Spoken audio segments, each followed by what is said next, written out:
प्राचीन काल में भारत को सोने की चिड़िया कहा जाता था, क्योंकि भारत धन संपदा से परिपूर्ण था और जल्द ही इसकी खबर आस पड़ोस के राजाओं को मिल गई। इसलिए भारत पे अनेक आक्रमण हुए, बहुत से युद्ध हुए और भारत को अनेक प्रकारों से लूटा गया।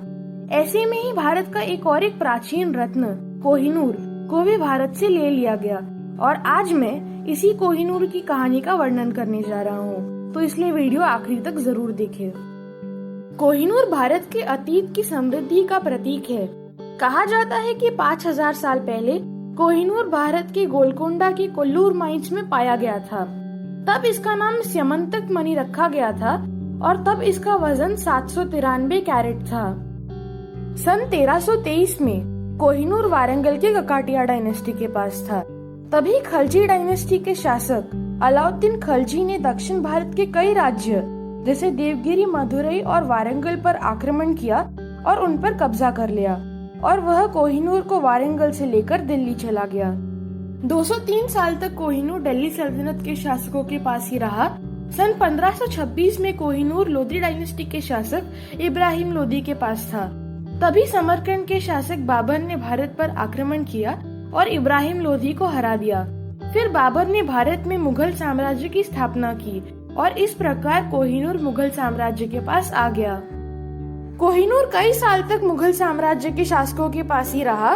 कहा जाता है कि मुगल साम्राज्य के 5वें शासक शाहजहां ने कोहिनूर को अपनी शाही तख्त ताउस पर भी जड़ दिया था, जिसे बाद में मयूर सिंहासन का नाम दिया गया।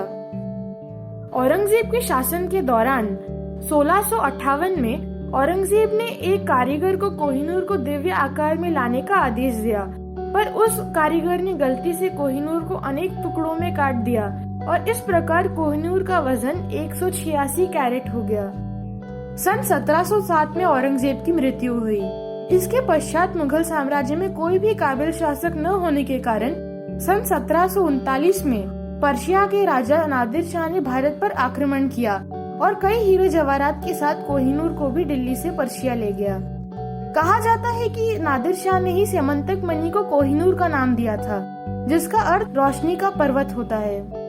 सन 1747 में नादिर शाह की मृत्यु के बाद कोहिनूर नादिर शाह के पोते शाहरुख खान के पास चला गया, जिसने सन 1751 में कोहिनूर को अफगान साम्राज्य के संस्थापक अहमद शाह दुरानी को दे दिया। अगर आपको यह नाम सुना सुना लग रहा है तो जी हाँ, ये वही अहमद शाह दुरानी है जिसने सदाशिव राव भाऊ को पानीपत की तीसरे युद्ध में हराया था। सन 1813 में अहमद शाह दुरानी का ही एक वंशज शुजा शाह दुरानी लाहौर भाग गया और उनके सत्कार के बदले में कोहिनूर को सिख साम्राज्य के संस्थापक महाराजा रंजीत सिंह को दे दिया। सन 1839 में महाराजा रंजीत सिंह की मृत्यु के बाद कोहिनूर उनके उत्तराधिकारियों की उपस्थिति में था। सन 1843 में कोहिनूर महाराजा रंजीत सिंह के सबसे छोटे बेटे दुलीप सिंह के पास था, जो कि तब केवल 5 वर्ष के थे। सन 1849 में दूसरे एंग्लो सिख वॉर के बाद ईस्ट इंडिया कंपनी ने पंजाब पर कब्जा कर लिया और इसलिए दुलीप सिंह ने कोहिनूर महारानी विक्टोरिया को दे दिया। इस प्रकार कोहिनूर ब्रिटेन पहुंच गया, जहां उसकी फिर से कटाई हुई और उसका वजन 105 कैरेट हो गया। आज कोहिनूर टावर ऑफ लंदन के ज्वेल हाउस में सार्वजनिक प्रदर्शन के लिए है, जहां उसे हर साल लाखों लोग देखते हैं। भारत ने कई बार कोहिनूर की वापसी की मांग की है, पर ब्रिटेन का कहना है कि उन्होंने कोहिनूर चुराया नहीं है, बल्कि उन्हें सिख राजा दुलीप सिंह ने कंपनसेशन के रूप में कोहिनूर दिया था। हमें उम्मीद है कि कोहिनूर एक दिन भारत जरूर लौटेगा।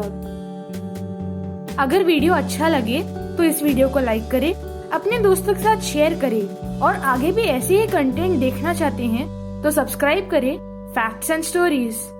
Thank you.